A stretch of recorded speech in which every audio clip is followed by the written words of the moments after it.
শুভ দুপুর বন্ধুরা, welcome back to my channel. কেমন আছো তোমরা সবাই? আশা করছি সবাই খুব ভালো আছো। আজ যেখানে আছো সুস্থ আছো, তোমাদের ভালোবাসা আশীর্বাদে আমরাও সবাই খুব ভালো আছি। তো আজকে হচ্ছে শনিবার আর এখন বাজে দুপুর 1টা। তো তোমাদের সাথে এখন থেকে আমি ব্লগটা শেয়ার করছি। তো এখন আমরা একটু বেরোচ্ছি, এক জায়গায় যাব, একটা মন্দিরে। তোমাদেরকে দেখাবো। যেহেতু ব্লগটা এখন থেকে শুরু করেছি, তার কারণ কাজকর্ম সকাল থেকে কিছু না দেখিয়ে এখন থেকে তোমাদের সাথে আমরা এক জায়গায় যাব, তো সেটাই শেয়ার করব। তো আমি এই চুড়িদারটা পরলাম, যেহেতু বাইরে রোদ গরম আর আমরা স্কুটি করে যাব, তো ওই জন্য চুড়িদার পরলাম, আজকে আর শাড়ি পরিনি। আর পুচকুসোনা, শুভ ওরাও রেডি, আমরা সব বেরোচ্ছি। শুভ গাড়ি বার করছে ওই ঘরে, আর আমি ভাবলাম যে ব্লগটা এখন শুরু করি, তারপরে বাবার বাড়ি হয়ে যাব। তো বাবা কালকে আসার সময় হঠাৎ করে বলছে যে আজকে একটা মন্দিরে পুজো হচ্ছে, তো সেখানে দুপুরে নাকি মহোৎসব টাইপের, ওখানে খাওয়ায় প্রত্যেক বছর, তো যাওয়ার জন্য। তো প্রথমে আমি মানা করেছিলাম, কারণ পুচকুসোনার এখনও প্রজেক্টগুলো রেডি হয়নি আর মাত্র একটা দিন আছে, তো সোমবারে ওকে জমা করতে হবে, তো সেই জন্যই যাব না বলেছিলাম। তো বাবা বললো যে 1-1.5 ঘন্টার ব্যাপার, গিয়ে খাওয়া দাওয়াটা করে আসি। তো বাবার কথা মতনই যাচ্ছি, কোনোদিন যাইনি, এই প্রথমবার যাচ্ছি। আর রান্না বান্না কিছু করিনি আমাদের জন্য, সুজিকে ডিম ভাত করে দিলাম, ওকে এই খেতে দিয়ে তারপরে আমরা এখন বেরোচ্ছি। ও খাওয়া দাওয়াটা করুক, ওর ঘরে রয়েছে। আর পুচকুসোনাই দেখো জিন্স আর এই টপটা পরেছে, এটা আমার বার্থডেতে আমার মাসি জিন্সটা আর উপরে একটা ফ্রক ওর মাসি বার্থডেতে গিফট করেছিল। তো ওই ফ্রকটা এখনো অনেক বড়, তো ওই জন্য ও এই পিঙ্ক কালারের টপটা দিয়ে পরেছে, তাই তো? তো যা, এখন কি জুতোটা পরো। দেখো এটা কি সুন্দর। তো জিন্সের মধ্যে একটা স্টিকার আছে আর একটা চেন লাগানো আছে। এগুলো নতুন নতুনই ঠিক আছে, 2-1 বার কাঁচা হলে এগুলো রঙও চটে যাবে আর এই স্টিকারটাও নষ্ট হয়ে যাবে। শুরুতেই একটু নতুনত্ব ভালো লাগে, তারপরে এগুলো সব উঠে যায়। তো দাদা দেখ, দাদা গাড়ি বার করেছে, চাবি নিয়ে গেছে। হ্যাঁ, গাড়ি বার করছে। বেশ, চল আমিও জুতো পরি। তো চলো এবার আমরা বেরোই, তারপরে ওইখানে গিয়ে তোমাদেরকে মন্দিরটা দেখাবো। আর এই যে পুচকুসোনাকে বললাম আমি তালা চাবিটা নিয়ে আয়, তালাটা দিই। তো আবার তোমাদেরকে আমি বাইরে গিয়ে তারপরে ব্লগ শেয়ার করব। আর এইখানে কিছু জামা কাপড় বের করেছি, যেহেতু আস্তে আস্তে ঠান্ডা পড়া শুরু হয়েছে, তো ওই জন্য কিছু জামা কাপড় বের করে রেখেছি, এগুলো আবার আলনায় গোছাতে হবে।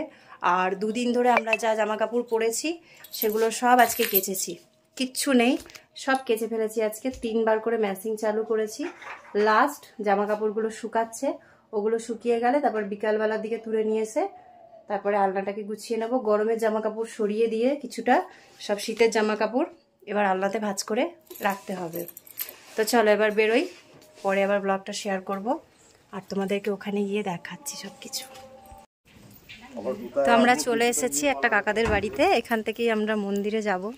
ওই যে কাকিমা গেটে তালা দিচ্ছে, বোনের মেয়ে, বাবা, শুভ, মা আর এই যে পুচকুসোনা। আমি খুশি, মানে আমার বোনের মেয়ে আর শুভ একটা গাড়িতে এসেছি, বাবা, পুচকুসোনা আর মা একটা গাড়িতে। আর এটা পুরো গ্রাম সাইড, পুরো গ্রাম দেখো। তো কাকিমা আসুক, তো এই যে কাকিমা আসছে। তো এটা হচ্ছে কাকাদের বাড়ি। তো এই দেখো চারিদিকে গাছপালা, বাড়ি ঘর।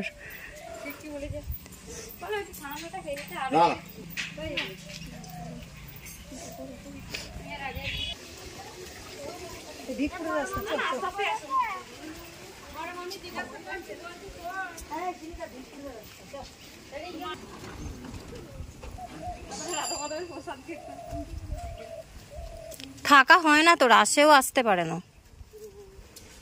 হাঁটা কত মজা বলতো, কিন্তু সবসময় হাঁটা যায় না। হ্যাঁ, পাটা হারিয়ে গেছে বলে তাই, নাহলে হাঁটা।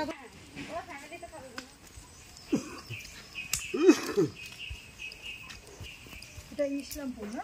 কোনটা? না, কালিকাপুর পার করে। বাপি কি বললো যে ইয়ের বললো না কালিকাপুরে যাবে, কালিকাপুরে দিলে। হ্যাঁ, কালিকাপুর ওই বাপি আমাদের বাপি না না ওই আমাদের একটা জামাই আছে। ও আসছে দেখো, ও আসছে। এইটা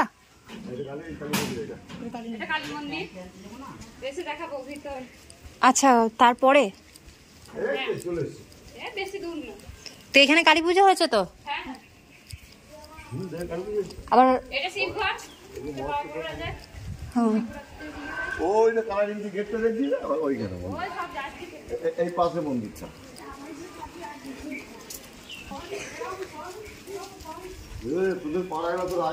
এটা কিসের জন্য?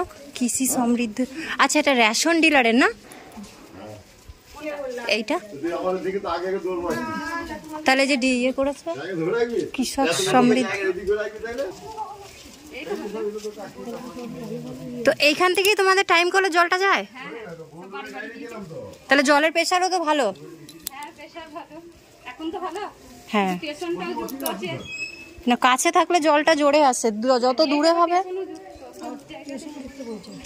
তাহলে তো তোমরা অগ্রদ্বীপের এখানেই থাকো, তার মানে ওদিক থেকে ওটা অগ্রদ্বীপ, এখান থেকে এটা কালিকাপুর।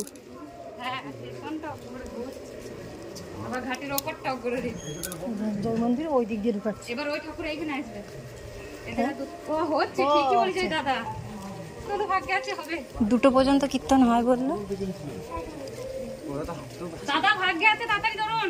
এটা কি মন্দির? যখন এসেছিলাম এইটাই এই মন্দিরে আসবে বলছে ঠাকুর। হ্যাঁ ওই একই ভাগ, ওই একই ভাই ভাই করে হচ্ছে।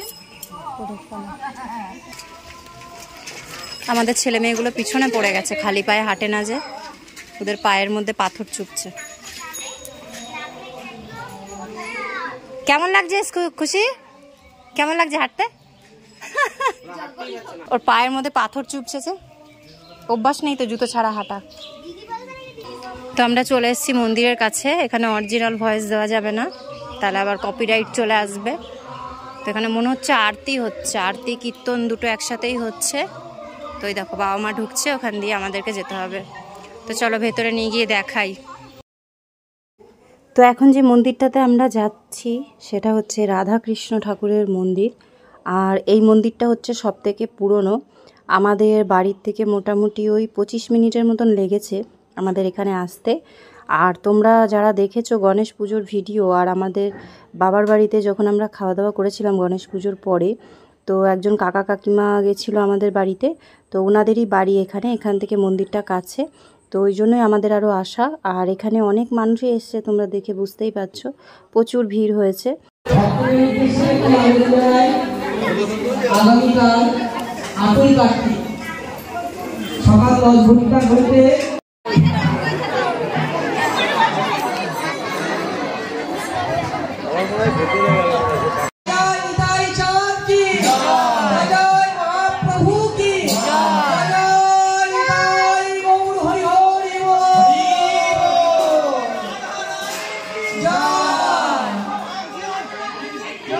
তো ভোগ আরতি আর কীর্তন হয়ে যাওয়ার পরে আমরা সবাই বসে পড়েছি। এখানে প্রসাদ দেওয়া হবে, মানে খেতে দেওয়া হবে। আর সবার আগে পোলাও, তারপরে মিষ্টি ভাত, এগুলোই দেওয়া হচ্ছে। এগুলো ঠাকুরের সামনে যে ভোগ দিয়েছিল, তো সেই প্রসাদ। তারপরে তো অনেক খাবার ছিল, মানে একটার পর একটা এত তাড়াহুড়োতে খাবারগুলো আমাদেরকে দিয়েছিল যে আমি আর ক্যামেরা অন করে তোমাদেরকে দেখাতে পারিনি।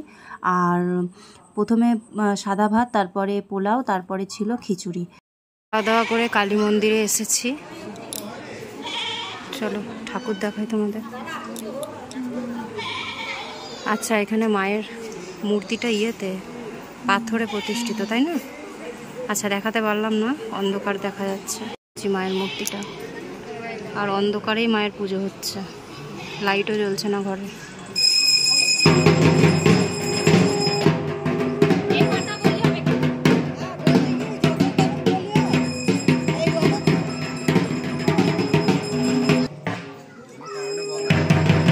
কালী মন্দিরের পাশে শিব মন্দির মহাদেবের। মন্দিরের গেট এখন বন্ধ, তো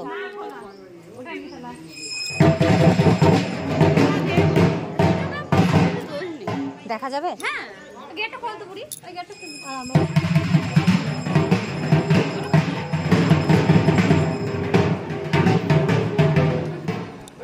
এই দেখো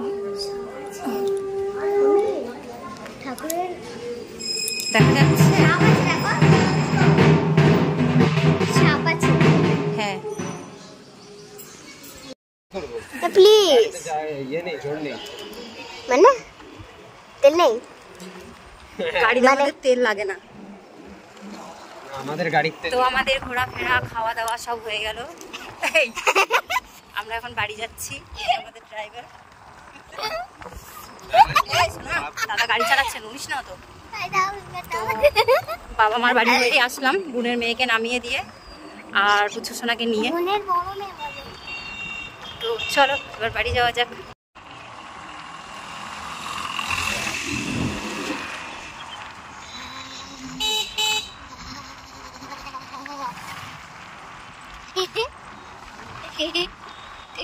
কত মজা এসছে। ক্লাসটা চলছে। কোথাও ঘুরতে আবার আসে। রাশেতা, এটা হচ্ছে আমাদের এখানকার সিনেমা হল, সবাই জানে।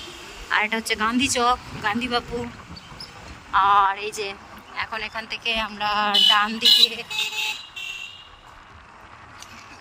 না বাঁ দিকে ব্যাক করব। তারপরে এই যে এখানে পুচুসোনাকে নিতে আসি ক্লাবের সামনে। এটা হচ্ছে ছোট মায়ের মন্দির, আর তার সাথে আর এই পাশটা হচ্ছে হনুমানজির মন্দির। এই দেখো হনুমানজিকে তোমরা সবাই প্রণাম করে নাও। আর এই যে আমাদের মুদিখানা দোকান, এখান থেকে মম্মি আমাকে মন্দির, এখানে মহাদেবের মন্দির। আর এই যে ব্যাগটা দিয়ে গেলে দেখো দেখো এটা দেখো এটা দেখো, এটা হচ্ছে এটা মানে হল, এখানে একটা নাটক টাটক হয়, কালী মন্দিরের হল। আর এই যে আমরা এখন আমাদের গন্তব্যস্থলের কাছাকাছি।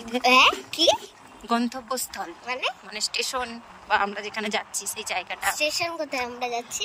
এই সামনের গলিটা দিয়ে গেলে লালবাড়ি যাওয়া যায়। লালবাড়ি না সাদা বাড়ি? লালবাড়ি যাওয়া যায়।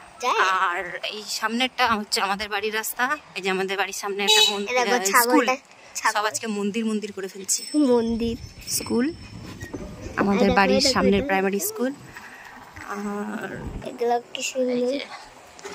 সাদা বাড়িটার পরে আমাদের বাড়ি। দেখো এটা আমাদের বাড়ি। এই যে বাবা সবাই তো আমাদের বাড়িতে চলে আসবে। চলে এসেছি আমাদের বাড়ি। আমাদের বাড়িতে। Good morning everyone. তো এটা হচ্ছে পরের দিন সকালের ভিডিও, মানে আজকে হচ্ছে সানডে, আর তোমরা সানডেতেই ব্লগটা দেখছো। তো আগের দিন তো ওই বাড়ি আসা পর্যন্তই ভিডিও করেছিলাম, তারপর আর কোনো রকমের ভিডিও করা হয়নি। আর ভিডিও না করার পেছনেও অনেক কিছু রিজন আছে, তোমাদেরকে সেগুলো বলবো। তো প্রথমত আসার পরে আমরা সবাই জামা কাপড় চেঞ্জ করে একটু শুয়ে পড়েছিলাম। আর এখন তো বুঝতেই পারছো শীতের বেলা মানে তাড়াতাড়ি সন্ধে হয়ে যায়। তো তারপরে উঠে সন্ধেবাতি দিয়ে আমি আবার গেছিলাম একটু দোকানের দিকে, মানে এই যে হালকা ঠান্ডা পড়া শুরু হয়েছে, তো পুচকুসোনার গা খুব চুলকাচ্ছিল, তারপরে আমারও শরীরটা একটু রুখো রুখো হয়ে যাচ্ছিলো, তো কিছু জিনিস আনতে গেছিলাম। আর তারপরে রাত্রিবেলা রান্না করেছিলাম রুটি আর আলুর তরকারি। তো তারপরে রাত্রিবেলা আমরা কালকে রাত্রিবেলা রুটি তরকারি খেয়েছিলাম, কালকেও আর রাতে ভাত করিনি। আর তারপরে এই যে সকালবেলা এখন ঘুম থেকে উঠে তারপর আমি সবার আগে স্নান করলাম। আজকে সকালে স্নানটা করে নিয়েছি, দেখে বুঝতেই পারছো মাথাটা ঘষে নিয়েছি। তো এই ঘরে যেই আগের দিনের জামা কাপড়গুলো সব রাখা ছিল কেচে ধুয়ে, তো সেগুলো ভাবলাম এবার ভাঁজ করে রাখবো পাকা ঘরে। তো তার আগে সোজা করে নিয়ে যাই। তো আমি বেশিরভাগ জামা কাপড় কিন্তু উল্টো করে মেলি আর তারপরে সেগুলো সোজা করি, না হলে রঙগুলো নষ্ট হয়ে যায় জামা কাপড়ের, খুব তাড়াতাড়ি রং চটে যায়। তো যাই হোক এখানে ভালো তারপরে ডেলিকার পরার অনেক জামা কাপড় আছে, সেগুলো নিয়ে যাব পাকা ঘরে। আর শুভ গেছে সকালবেলা পড়তে 6:30টার দিকে, আবারও যাবে 10টার সময় পড়া আছে। তো আমি তার ফাঁকে চা খেতে খেতেই কিন্তু জামা কাপড়গুলোকে সব কিছু গুছিয়ে নিলাম। Good morning everyone. তো এখন বাজে সকাল 8:51। তো কালকে তো তোমাদের সাথে আমরা কোথায় গেছিলাম, তারপরে কি খাওয়া দাওয়া করলাম দুপুরে, তো সেগুলো শেয়ার করেছি। আর বাড়িতে আসার পরে কোনো রকমেরই ভিডিও শ্যুট করতে পারিনি, তার পেছনে কিছু রিজন আছে, বলবো তোমাদেরকে। আর সকালবেলা ঘুম থেকে উঠেছি তখন বাজে 7টা, শুভর পড়া ছিল 6:30টায়, আমরা ভুলেই গেছি। আর ফোনের অ্যালার্মটাও কি শনি রবিবার করে অতটা মর্নিংয়ে দেওয়া থাকে না, ওই 7টা থেকেই দেওয়া থাকে। তো ঘুম থেকে উঠে তারপরে শুভকে জিজ্ঞাসা করলাম যে তোর আজকে কটার সময় পড়া, তো বলছে দুবার করে পড়া, একটা হচ্ছে 6:30 থেকে 7টার মধ্যে, আর একটা হচ্ছে সকাল 10টা। তো তাড়াহুড়ো করে তারপরে রেডি হয়ে গেল। যতই হোক লেট হলেও তবু ছুটি তো করা যাবে না, স্যারও ফোন করেছিলেন। তো আমি বললাম যে স্যার একটু দেরি হয়েছে উঠতে, তো বেরোচ্ছে, তখনও বেরোচ্ছিলই। তো যাই হোক ও পড়ে এলো, এই সবে এখনই ঢুকলো। আর আগের দিনের সাথে আজকে যে ভিডিওটা দিচ্ছি তো সেটাকে একটু এডিট করে নিলাম আমি এখন বসে, কারণ এখন আবার যাব খাবার বানাবো, শুভ খেয়ে পড়তে যাবে। আর পুচকুসোনা এখনও ওঠেনি, ওকে উঠাবো। তো ওর তো স্কুলে অনেকগুলোই প্রজেক্ট দিয়েছে পুচকুসোনাকে, আর কাল হচ্ছে সোমবার। তো কালকে স্কুলে গিয়ে 2-1টা প্রজেক্ট তো কালকে জমা করার ডেট আছে, তো সে একটা কমপ্লিট করেছে, আর বাকি দেখি কোনগুলোর মধ্যে কালকে জমা দিতে হবে, তো সেই বুঝে করিয়ে দেব। তো সব প্রজেক্ট তো আর একদিনে জমা দিতে হয় না, তো একদিনে তৈরি করার চাপটা নেই। আর প্রজেক্টের জিনিস সব ওকে এনে দিয়েছিলাম, কিন্তু ও বেশিক্ষণ ওই যে ধৈর্য ধরে লেখা ওই ব্যাপারটা ওর মধ্যে নেই, ও বেশি লিখতে পারে না। কিছুক্ষণ লিখবে, তারপরে একটু ঘুরবে ফিরবে, খেলবে, তারপরে আবার লিখবে, এই করে করেই মানে সময়টা অনেকটা নষ্ট হয়ে যায়। তো এবার আমি যাব, রান্নাটা বসাবো। আর কালকে মাথায় প্রচুর পরিমাণে তেল দিয়েছিলাম, কারণ ধুলোবালির মধ্যে গেছি, তারপরে এই কদিন তো ঠিক করে মাথায় তেল দেওয়াই হয়নি, তো ওই জন্য কালকে রাত্রিবেলা তেল দিয়েছিলাম। এখন সকালবেলাতেই শ্যাম্পু করে স্নানটা করে নিয়েছি। আর আজকে হেয়ার প্যাক লাগাবো, কারণ তেলার তো মাথায় হেয়ার প্যাকটা না লাগানোই ভালো, তাহলে ওর কোনো উপকার পাওয়া যাবে না, শুধুই ওয়েস্ট হবে। তো ওই জন্য আমি এখন হেয়ার প্যাকটা লাগাবো। চুলটা শুকিয়ে নিয়েছি, আর ওই যে বিছানার উপরে জামা কাপড় সব সোজা করে রেখেছি। তো হেয়ার প্যাকটা লাগাবার আগে খাবারটা মানে ভাতটা বসিয়ে দিই, তারপরে হেয়ার প্যাকটা লাগিয়ে আমি যা কাজকর্ম আছে সেগুলো করে নেব, কারণ আধা ঘন্টা মতন রাখতে হয়, বেশি সময় রাখতে হবে না। তো তারপরে 9:30 জল আসবে যখন, তখন শুধু চুলটা জল দিয়ে ধুয়ে নেব। আর কালকে আবার শ্যাম্পু করব। দিনের দিন হেয়ার প্যাক লাগিয়ে আমি শ্যাম্পু করি না, কারণ হেয়ার প্যাকের মধ্যে ডিম দিই না। অনেকে ডিম দেয়, যার জন্য দিনের দিন শ্যাম্পু করে নেয়, তো আমি ডিম দিই না, খুব কম, একদম কম বলতে গেলে আমি ডিম দিই মাথায়, তো তার বদলে দই দেব। আর হেয়ার প্যাকটা আমি শুধুমাত্র একটা মেহেন্দির পাতা নিয়ে এসে সেটাকে চায়ের রস করে জল দিয়ে ভিজিয়েছি, আর এখন লাগাবার সময় একটু দই দিয়ে দেবো, তাহলেই হয়ে যাবে। আর তাছাড়াও আমি কিভাবে টোনার, তেল এগুলো সব বানাই, সবই তোমাদের সাথে আস্তে আস্তে শেয়ার করব, কারণ শীতকালে দেখবে এইসব জিনিসগুলো একটু আমাদের মানে স্কিনের চর্চা, তারপরে চুলের চর্চা এগুলো করতে হয়, না হলে বিশাল সমস্যা হয়ে যাবে। কারণ শীতকালে আমাদের স্কিন যে রুক্ষ হয়ে যায়, গরমকালের সময় কোনো ব্যাপার না, মাসে একদিনও তেল লাগালে কোনো ব্যাপার না, কিন্তু শীতকালটা মানে আমাদেরকে অনেকটাই মেনটেন করে চলতে হয় নিজের শরীরের দিকে, নাহলে না চাইলেও আমাদের অনেক কিছু শরীরে কিন্তু প্রবলেম হয়। যেমন এখনই দেখো ঠান্ডা পড়তে না পড়তেই আমার গায়ে দেখো চুলকাচ্ছে, দিয়ে লাল লাল র্যাশের মতন হয়ে গেছে, আর পুচকুচোনারও হয়েছে। ফোনে হয়তো অতটা বোঝা যাচ্ছে না, কিন্তু দেখো দেখো একটা বোঝা যাচ্ছে। তো এটা সকালবেলাতেই হয়েছে, তো এরকম হাতে, পায়ে, তারপরে গলায়, মুখে এগুলো হতে থাকছে। আর পুচকুচোনার তো অনেক হয়েছে, পায়ের মধ্যে অনেক হয়েছে, জায়গায় জায়গায় চুলকে চুলকে রক্ত বেরিয়ে সেখানে কালো কালো দাগ হয়ে গেছে। তো ওর জন্য নিম পাতা আনতে হবে আমাকে, দিয়ে নিম পাতা বেটেও লাগাতে হবে, আবার তেলের সাথে ফুটিয়েও ওকে গায়ে মাখাতে হবে, কারণ এখন তো সবাইকে তেল মাখতে হবে। সেটা দোকানের থেকে মানে তেল এনে লাগাই, চাই সর্ষের তেল ঘরে মানে তেলের মধ্যে উপকরণ দিয়ে বানিয়ে লাগাই, সেই কিছু না কিছু তৈরি করে রাখতে হবে এখন থেকেই, মানে শুরুর থেকেই গা হাত পা ফাটা বা এই যে র্যাশগুলো বেরোনো শুরু হলে পরে কমতেও সময় লাগবে, আর এর মধ্যে আর কমবে না, শীতের মধ্যে আর কমবে না, ওটা আরও আস্তে আস্তে বেড়ে যাবে। তো যাই হোক, চলো এখন অনেক কাজ আছে। আর আজকের ব্লগে তোমাদেরকে ভাবছিলাম যে এখন কিছু বলবো না, কিন্তু ভাবলাম যে না থাক, তোমাদেরকে বলি। তো কালকে রাত্রিবেলা একটা বিষয় নিয়ে কথা হচ্ছিল, তো সেটা হচ্ছে যে আমার কাজের জন্য আমি অনেক চেষ্টা করছিলাম যে কি কাজ করা যায়, কিন্তু বাড়িতে বসে করার মতন সেরকম কোনো কাজ নেই। এক হচ্ছে সেলাই মেশিনের কাজ, যেটা এখন আমার করা সম্ভব নয়, কারণ আমার পন্ডলাইসিসের প্রবলেম আছে একটু, একটা সাইড, তোমাদেরকে বলেছি আমি এর আগের ব্লগে। আর তাছাড়া সবই বাইরে গিয়ে করতে হবে। আর পার্লারের কোর্স যেটুকু করেছিলাম সেটুকু মানে যথেষ্ট নয়, আমাকে আরও শিখতে হবে যদি বাড়িতে করতে চাই। আর পার্লারে প্রচুর পরিমাণে খরচা করে তবেই কিন্তু কাজটা করা যায়, কারণ এই ধরো ক্রিম, হ্যাডা ব্যাডা অনেক কিছু, শ্যাম্পু ট্যাম্পু লাগবে, আর পার্সোনালি একটা ঘরও লাগবে যেখানে সেটা করা যাবে। আর ভ্রু প্লাগটা তো সেরকম আমি মানে ঠিকঠাকভাবে শিখে উঠতে পারিনি, নাহলে চুল কাটা ভ্রু প্লাগটা করলেও হতো। আর বাকি তো আদার্স কোনো কাজ সেরকম কিছু দেখছিলাম না, তো আমি কাজের জন্য বলেছিলাম, কয়েকজনকে বলেছিলাম।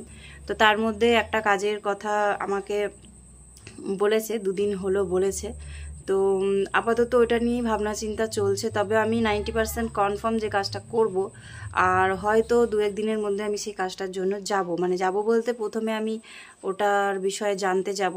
এখন আমি 50% জানি, 50% জানি না, তো সেটার বিষয়ে জানতে যাব, আর জানার পরেই তোমাদেরকেও আমি ডিটেলসে জানাতে পারবো। তো জন্য আগের থেকে কিছু বলছি না। আর ওটাতে মানে করা না করাতেও এখন ডিসিশন চলছে, কি ডিসিশন নেবো এখনও জানি না, কনফিউজ হয়ে আছি। তো দেখা যাক, তবে যেটুকু স্যালারি দেবে বলছে সেটা যদি মানে কনফার্ম স্যালারি দেয়, বা সেটাই যদি কনফার্ম থাকে, তাহলে হ্যাঁ আমি এই মাইনাতে এখন আপাতত কাজ করতে রাজি আছি। কারণ এখন সংসারে তো আমাদের পুরোপুরি টানাটানি, আর কি কারণে মানে আমাদের এই পরিস্থিতিটা এই মুহূর্তে খারাপ হয়েছে, তো সবটাই তোমাদেরকে আমি নেক্সট ব্লগে বলবো, নাহলে এই ব্লগটা অনেকটা বড় হয়ে যাবে। অলরেডি কালকের থেকে ভিডিওটা দিচ্ছি, তো অনেকটা বড় হয়েই গেছে। তো তোমাদেরকে এর পরের ভিডিওটাতে আমি তোমাদেরকে সব কিছু বলবো।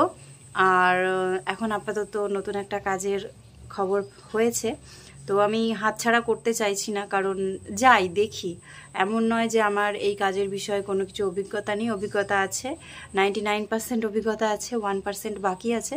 তো সেটাও করতে করতে হয়ে যাবে, কিন্তু স্যালারিটা যেটা ওরা বলছে সেটা যদি দেয় তাহলে এই মুহূর্তে আমাদের সংসার চালাবার জন্য সেটাতে হয়ে যাবে। আর আমি কোনোদিনই ঘরে বসে থেকে যে শুধু সংসারে কাজ করব আর সারাদিন খেয়ে ঘুমিয়ে কাটাবো, এটা কোনোদিনই আমার ইচ্ছা ছিল না। চেয়েছিলাম ছোটোর থেকে যে একটু বেশি পড়াশোনা করি, কারণ যে কোনো কাজের ক্ষেত্রে পড়াশোনাটা খুবই দরকার। তো সেটা হয়নি। যাই হোক, আমাদের মিডিল ক্লাস ফ্যামিলিতে বাবার অনেক রকম সমস্যা ছিল, 3টে ছেলে মেয়ে যেহেতু, বিশেষ করে আমার ভাইকে নিয়ে একটু সমস্যা ছিল ছোটোর থেকে।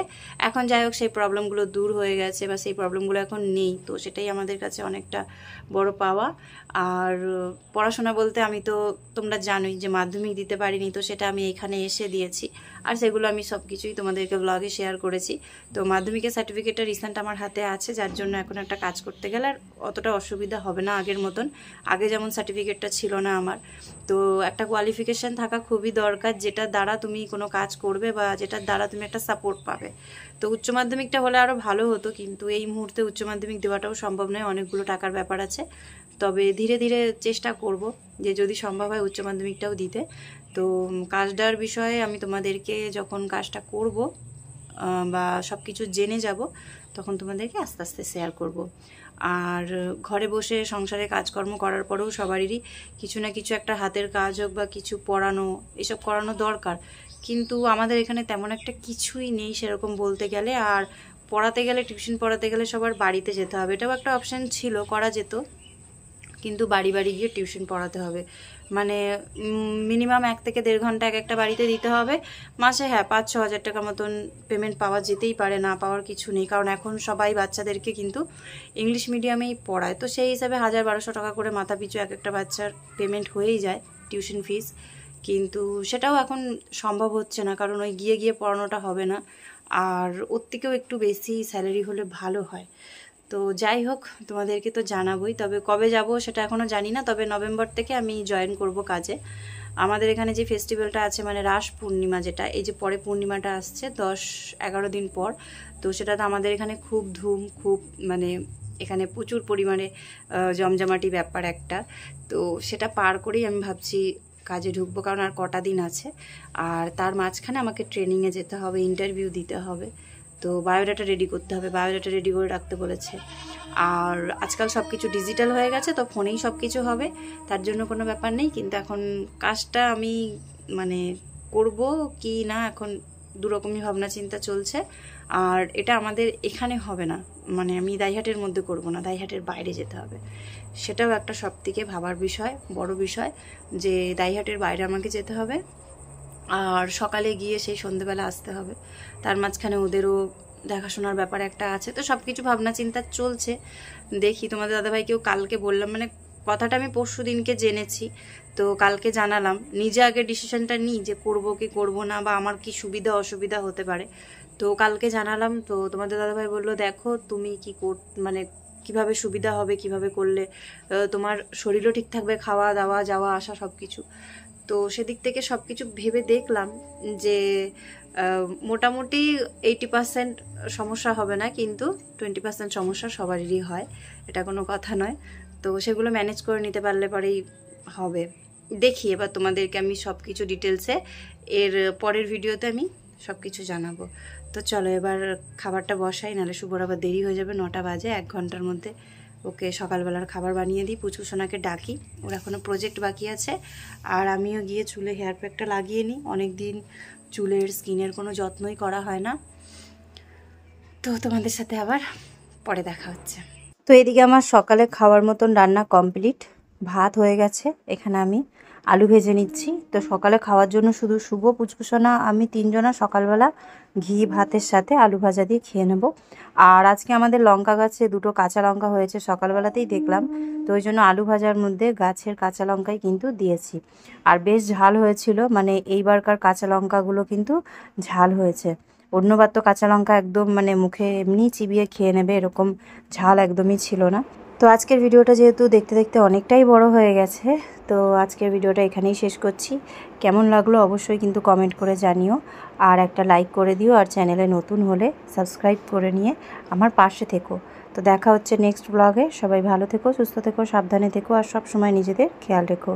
Take care, by.